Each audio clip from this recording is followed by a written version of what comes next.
అల్లూరి జిల్లా ఏఓబి డుడుమ జలపాతంలో యువకుడు గల్లంతయ్యాడు. ఒరిస్సా బరంపూర్ నుంచి విహారయాత్రకు వచ్చిన స్నేహితులు డ్రోన్తో షూట్ చేస్తుండగా వరద పోటెత్తింది. రిజర్వాయర్ నుంచి దిగువకు నీటిని విడుదల చేయడంతో ప్రవాహం పెరిగింది. తాళ్లతో కాపాడేందుకు స్నేహితులు విఫలం యత్నం చేశారు. కానీ ప్రయత్నం విఫలమై కళ్ల ముందే యువకుడు ప్రవాహంలో కొట్టుకుపోయాడు. యువకుడు ఒడిశాకు చెందిన సాగర్ కుండుగా పోలీసులు గుర్తించారు.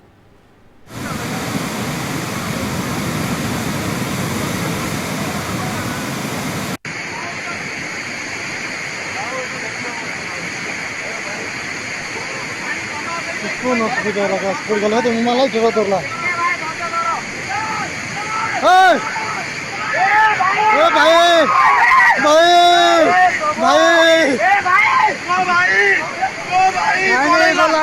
అల్లూరి జిల్లా ఏఓబి డుడుమ జలపాతంలో యువకుడు గల్లంతయ్యాడు.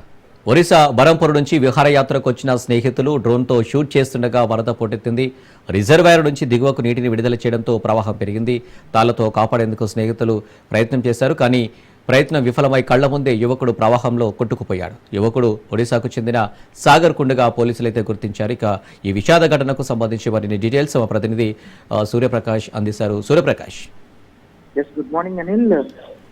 ఏఓబి డుడుమ జలపాతంలో అయితే గత రాత్రి యువకుడైతే గల్లంతైన పరిస్థితి కనిపిస్తుంది. వీళ్ళంతా కూడా ఒడిశా ప్రాంతానికి చెందిన బరంపూర్ నుండి అయితే విహారయాత్ర కోసం అని చెప్పేసి అరకు అలానే పాడేరు ఏజెన్సీ ప్రాంతాల్లో ఈ యొక్క జలపాతాలు ఏవైతే ఉంటాయో వాటి అన్నింటినీ సందర్శిస్తూ అక్కడ సేద తీరిన పరిస్థితి ఉంటుంది. అదే సమయంలో డ్రోన్ షాట్స్ కోసం ఎందుకంటే పూర్తి స్థాయిలో పైనుండి ఒక డ్రోన్ షాట్ తీసి వాళ్ళ యొక్క రీల్స్ కోసం అయితే ఆ ప్రాంతానికి చేరుకున్న పరిస్థితి ఉంది. అదే సమయంలో ఒక్కసారిగా అత్యధిక ప్రవాహం రావడంతో ఒక్కసారిగా ఆ ప్రాంతంలో తను కొట్టుకుపోయిన పరిస్థితి ఉంది. ప్రస్తుతం ఇప్పటికీ కూడా ఆ ఎదురుగా ఆ డ్రోన్ షాట్ లో తీస్తున్న వ్యక్తితో పాటు స్థానికంగా మరొక ముగ్గురు స్నేహితులు కూడా అదే ప్రాంతంలో ఉండడం అప్పటికి తీసుకొచ్చే ప్రయత్నాన్ని కూడా చేశారు. తాళ్లతో లాగడానికి కూడా తీశారు. కానీ అప్పటికి కూడా తీసుకొచ్చే ప్రయత్నంలో విఫలం కావడంతో అయితే తన కళ్ళ ముందే కొట్టుకుపోయి మరణించిన పరిస్థితి కనిపిస్తుంది అని. Right Suryaprakash, thank you.